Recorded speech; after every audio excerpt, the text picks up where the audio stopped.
everyone always says, if I lived during a time where there was the civil rights era, for example, I would take a stand, right?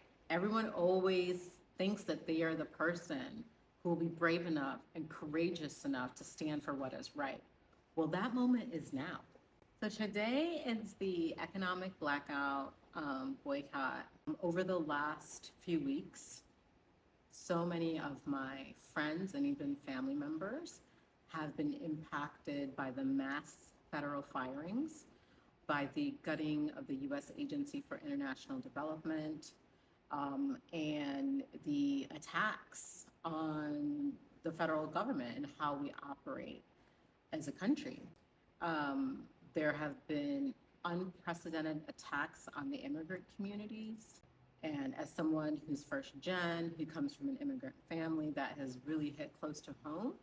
And then there's been a complete dismantling of diversity, equity, and inclusion initiatives, both in the private corporate sector as well as in the federal government and even some local governments across this country. And so the reasons for today's blackout and the reasons for today's boycott is important.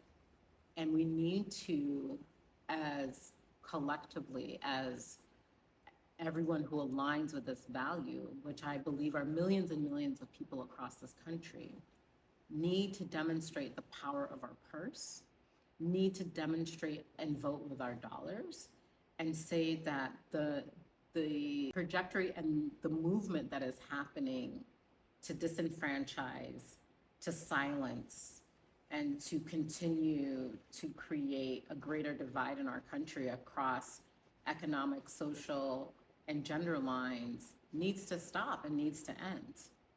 And we have the power to do that.